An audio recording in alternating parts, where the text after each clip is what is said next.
Hello and welcome to the Film Ireland podcast. I'm Gemma Creagh and I am chatting with director Tadhg O'Sullivan ahead of the release of his award-winning film, To the Moon.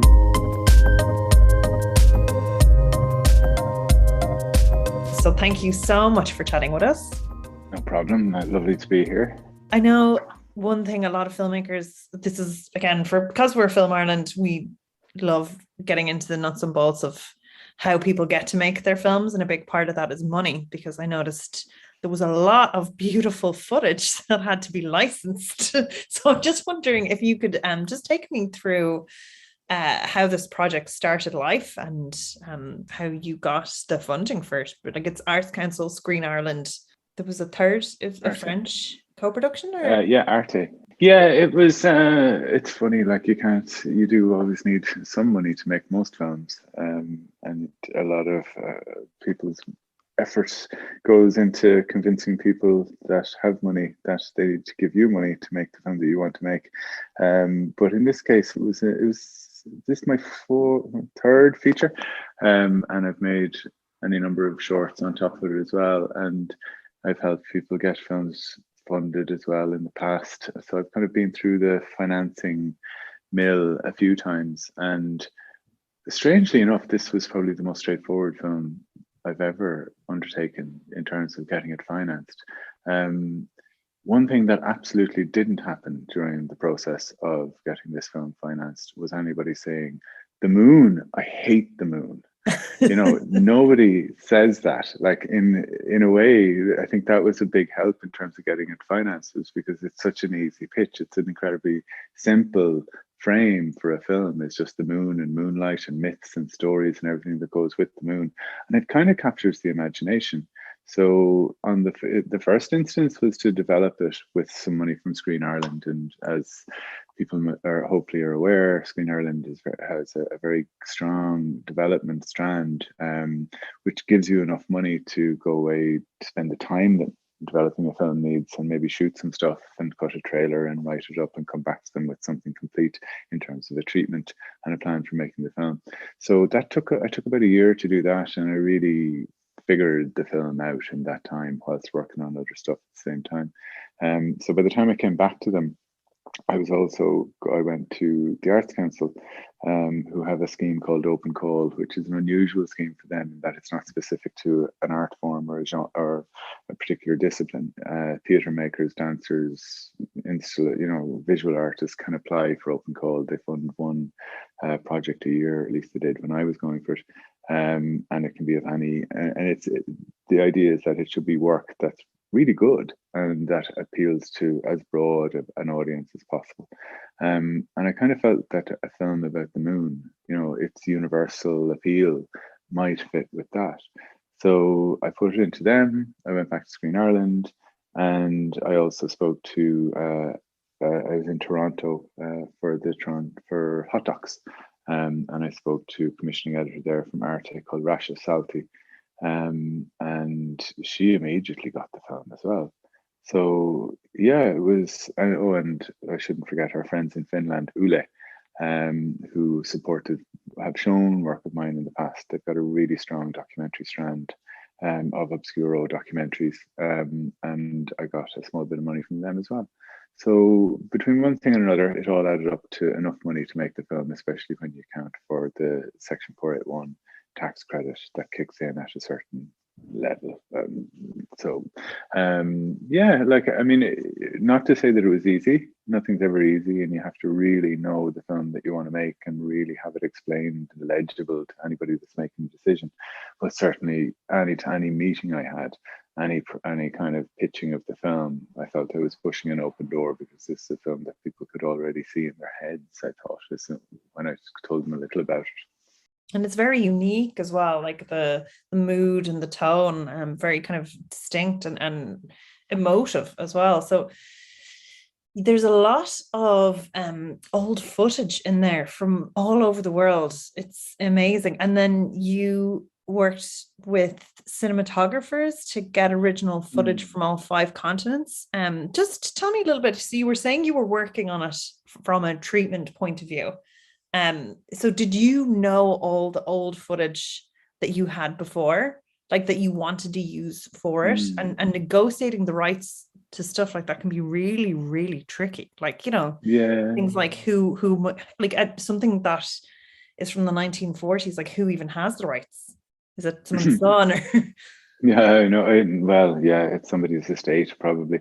Um, um, yeah, like just to take the last part of the question first, I worked with a producer called Claire Strong who came onto the project once I was up and running in terms of the film was financed, and it was clear that this was a pretty large undertaking. So Claire had great experience working as an archive producer, and she had worked as a producer on The Farthest.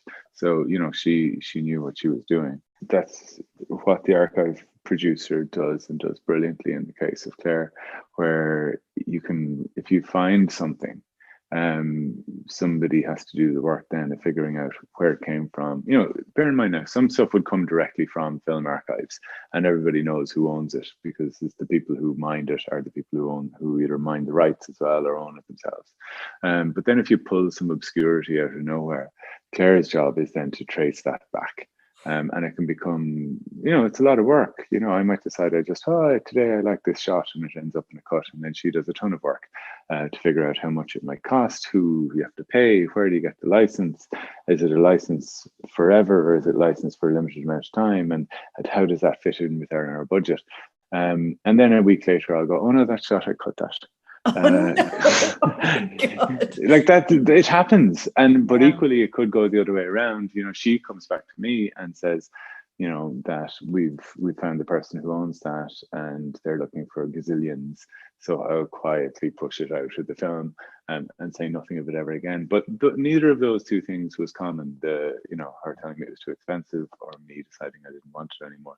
Most of the time there was, it was a very close collaboration in terms of knowing what we could work with, and to make work within a finite budget. That was a really important thing. What was the other part of that question? It was, oh yeah, so actually it was about the treatment. Oh, So yeah. did you, when you kind of went, look, I'm going to put this together, it's going to be deeply atmospheric, mood driven, these are all the things that I want, like, did you know exactly where you were going to get the footage first, or were you feeling it out? Because I presume with something like this, mood and tone is so important, and you might put something in and it mightn't feel the way that you thought it might feel beforehand, or did it? Yeah. Oh, absolutely. No, I mean, what the time writing the treatment really helped with, was to kind of get a structure of the film, and a set of themes that I wanted to explore. So like taking my cue from the moon itself, like I broke the film into phases, each associated a particular phase of the moon, and then I had all these different themes, because the whole point of the film is that the moon is this unique canvas for human imagination, but anything can be written onto that canvas. It can be love, it can be death, it can be rebirth, it can be the supernatural. So that multiplicity is the whole point. But unless you have some kind of schema to work through that, then it's just going to become a big soup.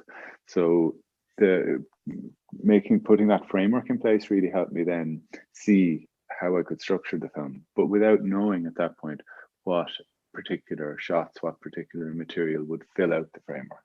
That's, I suppose, the key thing for me, is to start with some kind of a framework, but then have total freedom to operate within that. It's no more than if anybody writes poetry.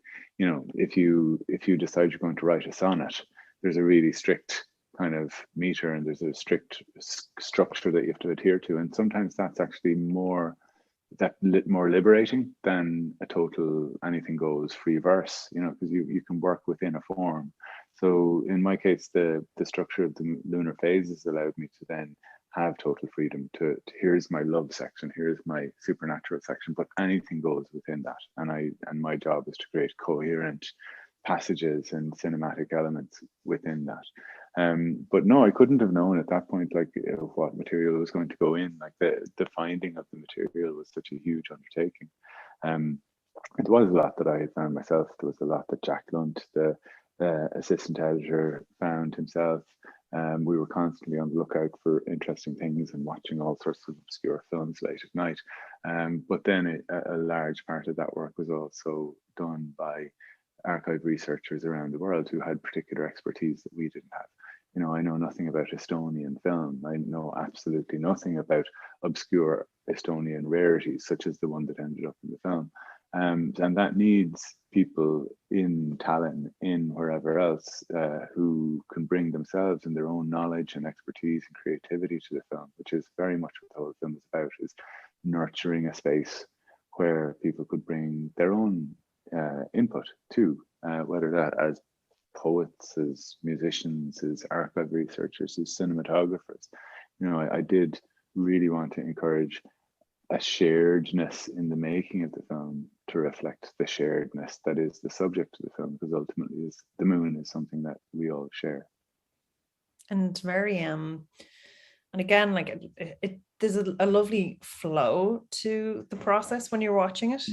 You know, like it's very like I was saying, that it's so immersive how important it is to see it on the big screen and to have the speakers, and you know, and have it be like a communal experience as well.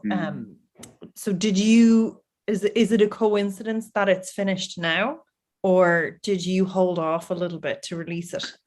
Yeah, we held back the release until now, having had the world premiere of the film in September 2020 in Venice, which was during that time, during the pandemic, when things were opening up again, and Venice was one of the first festivals to kind of go back to in-person screenings. And that was kind of special because every filmmaker wants their work to be seen on the big screen inevitably. And I'm no different. I think this particular film is slightly different in that the whole subject of the film is this sort of shared experience of looking at the moon. And in a way, the moon is kind of an analog or a metaphor for the cinema screen. And in the same way that we look at the moon together, there's something wonderful about looking at the cinema screen with somebody, rather than watching at home on your own. So yeah, like an in-person cinema screening is kind of what I held out for and what we all wanted for the film. So we're lucky enough now to have gotten to a point where we can put it out in the cinema. And yeah, I'm kind of looking forward to people being able to see it in that way. So yeah. And actually, one of the things that worked incredibly well was the music. I'm just wondering if you could talk a little bit about that, because it's really powerful. Because again, there's so many disjointed elements that it's sort of it bonds together so well. That's as a viewer, that's and it's sort of surprising because like there's some, again, like very sometimes really strange shots of these films from around the world, but like beautifully interspersed. And then, you know, this beautiful poem or some dialogue over it, and then but it works so well. And I do think definitely the sound has a huge part to play in that, because it kind of takes you on a journey. Yeah, I mean that's the job, you know what I mean? Like in a way, it would be quite easy in one way to lean really heavily on the work of other people, and to just take, you know, really amazing films from Japan in 1921 to Russia in 1964, and just draw on all these great Iranian cinema from the 70s, and just draw on all these clips and kind of lean on that. I mean, for me, I think that's only the beginning, is to access this material. The real trick, or the artistry, I suppose, is the weaving of that together into something that stands alone. So that you're not just looking at a particular image or shot, you're looking at it in the context of the shots around it, but also the music underneath it, but also the poem or the scrap of text that might draw meaning out of it.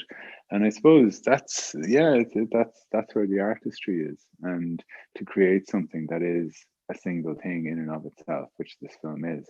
You know, sometimes I teach. I've been film artist in residence in UCC for this year, and so I've had to explain my practice from scratch a few times. And when I'm talking about working with archive, one thing that the young people really get is when I say that it's, you know, if you look at the history of music, music is far more advanced to my mind in terms of technology and artistry than film when it comes to working with existing material.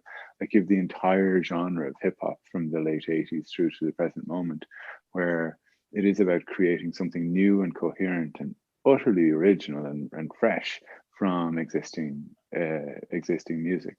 And in a way, this, I suppose, there are lots of filmmakers who do really interesting work, but I think that way of explaining it is kind of a good way of explaining what I feel that my job is. You know, you're not just leaning on other people's work, you're taking existing cultural material and references and weaving something entirely new, you hope, out of that. So, and that includes all the elements that go into film. So text, music, dialogue, films, everything, sound. You do work with a kind of team of people, but when this was just a kind of earworm and you were planning it out, would you, you know, be kind of watching things and feeling for inspiration? Would you be kind of up late at night on Wikipedia? Like, what would be your process for finding You stuff yourself? mean looking up Research, really. films? Yeah. Looking up, yeah. I mean, I think staying once this film kind of took hold in my brain as something to do, there's nothing better than sitting up late by the fire with an iPad, typing the word moon followed by whatever you like into the internet. You know what I mean? And just going down rabbit holes, whether it's, you know, Central European folklore or um old Russian movies or yeah, just everything and anything, poetry, you know, text, literature, anything you can find really. Is just, it's the late night internet researcher's dream really. So yeah, that was kind of a huge starting point, and it didn't stop. Like it continued, like deep into the edit I was still kind of delving around, scanning around, looking for things, because it really became part of my life for a long time. But yeah. And what would have been some of your favorite little finds that you, Mm, that made it into the film or otherwise? or either? Like sometimes you have to kill your darlings. What would be some of your favorite little? um, there is a poem, just for the kind of serendipity of it.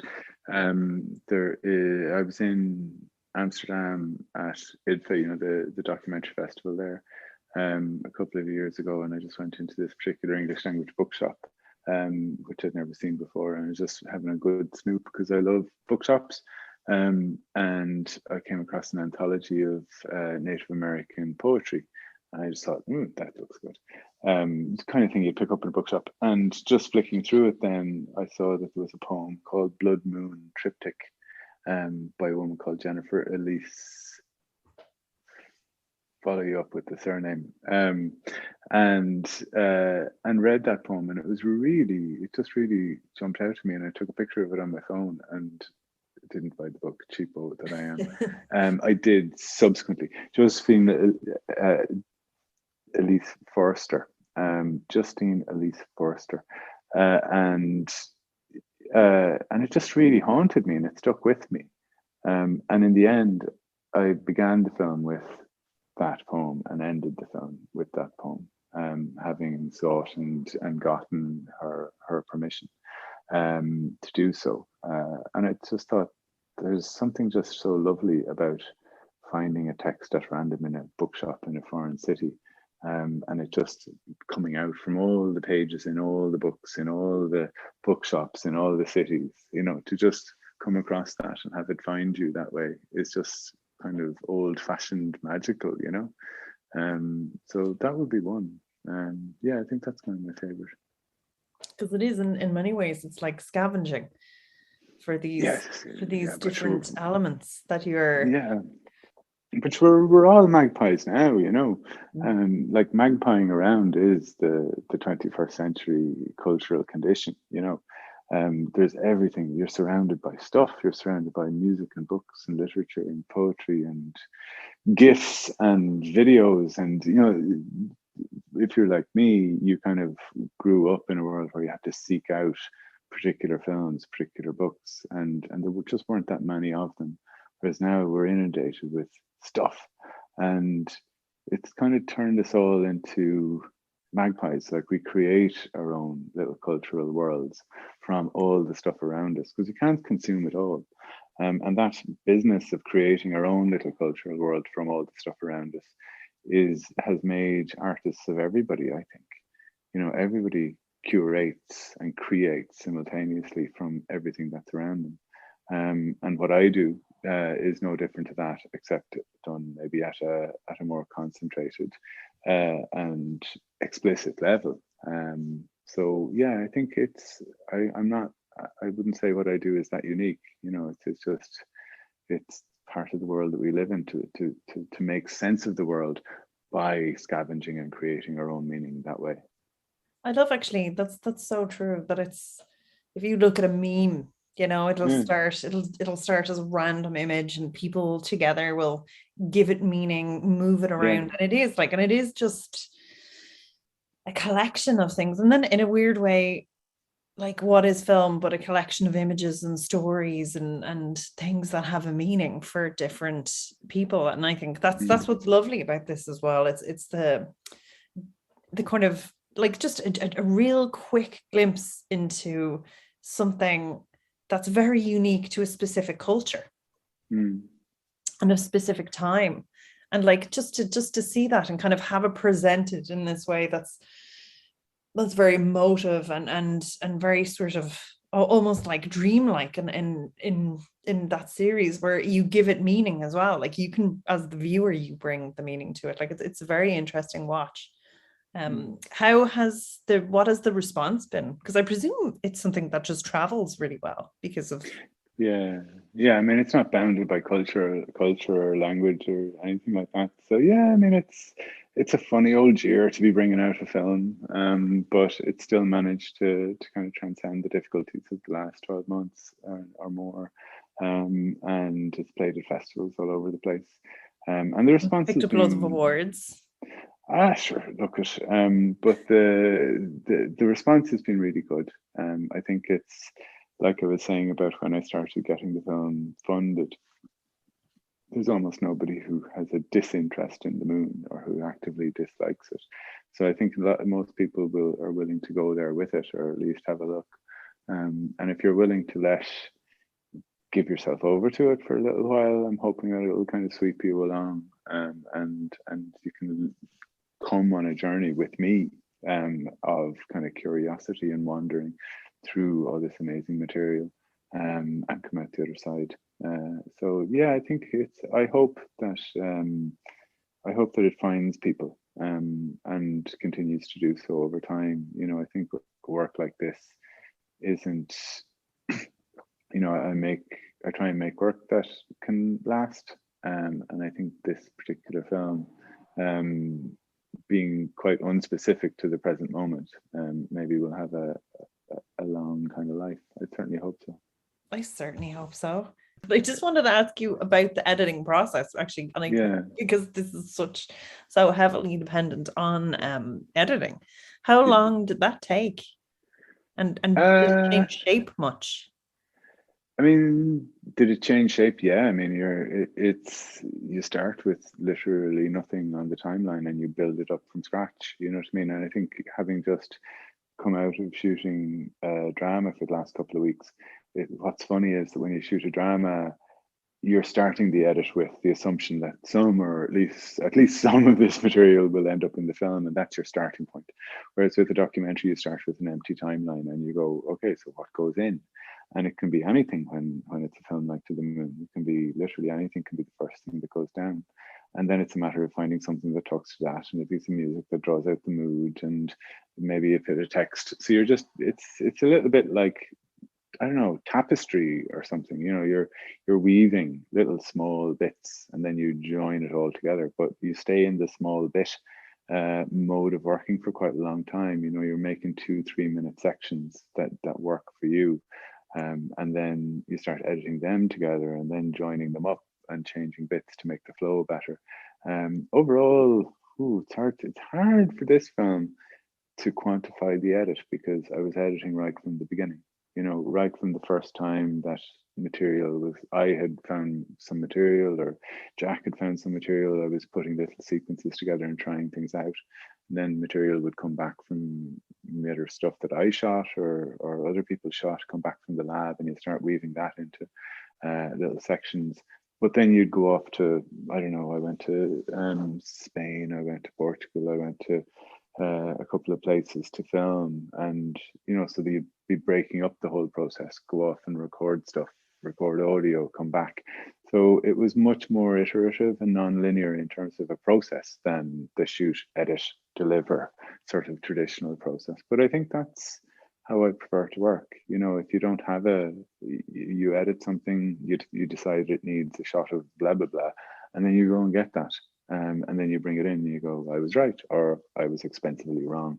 And that kind of way of working is far more interesting to me than the linear process. And I don't think I could work in any other way, really. So, but in terms like from beginning to end, like. But that is because you did most of the editing yourself. Yeah. Oh yeah. Like so you wouldn't have to like just be booked into a space, or would you get someone else to cast fresh eyes in it or anything like that? No, not really. Like I worked, this is the first time that I had an assistant editor, and a young man called Jack Lunt, who's really brilliant, took on that role. And so he and I were working closely together, but remotely. He was in Waterford, I was in Carlow, and then Claire was in Dublin. And yeah, I mean, those two would be seeing, the three of us were kind of the core team for the film, and the two of them would be seeing stuff, I'd show them stuff. But I'm more than happy to disappear into a room on my own for many hours at a time and just edit. And I edit my own, I've always edited my own work. Like I guess editing is my strong suit if I have one. And editing and sound design I do simultaneously. So yeah, the film can kind of grow from that. And yeah, like you're right, you don't have to book yourself in somewhere. This is very much something that can be done from home. Like I have a decent enough setup to be able to work that way, as a lot of people do, these days. And yeah, the way the technology has gone as well, like you can grade as you go, you can mix as you go. The linear process is really breaking down, and I think that's a really good thing, because it just means that you're less beholden to other people's time and expensive machines and all that kind of thing, and you can just, rather than commit to something and then see did it work, you can kind of do all that in the safety of your own home. And if something doesn't work, nobody ever needs to see it. That's a really good thing. You can just bury it. So yeah, that's the process. Brilliant. I like that. I like that the answer was no. Just forever. I'll be forever editing. No, yeah. On your bio, when I was doing some spying online, it said you're working on something that's going to come out in 2022. Yep, that is the plan.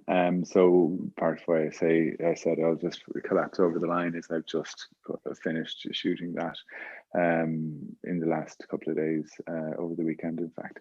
So I'm pretty zonked, but in a good way, in a kind of exhilarating way that you get from spending a couple of weeks filming something. So it's another feature, and it's another feature that draws heavily on archive, but merges that kind of archival essay style with fiction and drama element. So yeah, it's a little bit adventurous, and it's my first time working in that kind of context with gaffers and art departments and all that jazz, actors, but it was brilliant. I worked with some really amazing people, and learned a lot. Hopefully didn't learn it too late to learn on the job and make the film good, but yes, I'll be going into the edit on that film maybe just after Christmas or sooner, and it has to be out next year, so can't we work it out. So no break there at all. No, but who needs a break? Thank you so much for chatting with us. Thanks so much for having me.